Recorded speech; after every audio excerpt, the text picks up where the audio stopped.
If you think of birth order like a tree, the trunk of the tree goes up and branches go off left and right. And depending on where you are on the family tree, Dr. Kevin Leman, author of the Birth Order book, says your personality will be shaped a certain way.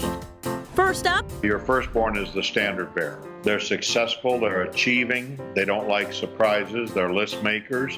It might not be a physical list, but there's a list, trust me. and those traits tend to lead to jobs like policemen, clergy, They're also the engineers, the accountants, the astronauts in outer space, and natural leaders. over half of U.S. presidents have been firstborns.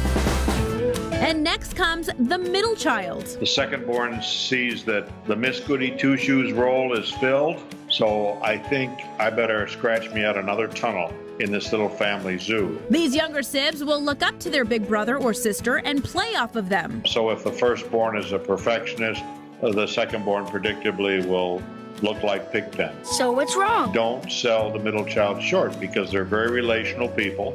If you've got a friend who's a middle child, you've got a friend for life.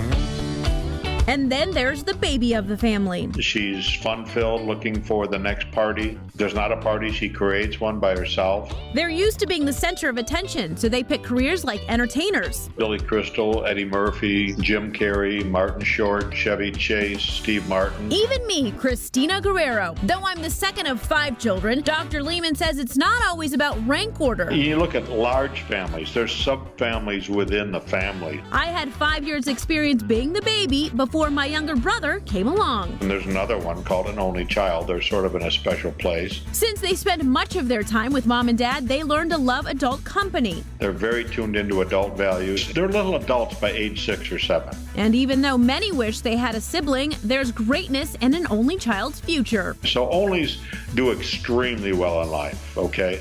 President Obama was an only child. That's birth order You do take your birth order with you from the time you're born all the way through your adult life. on the top of the list.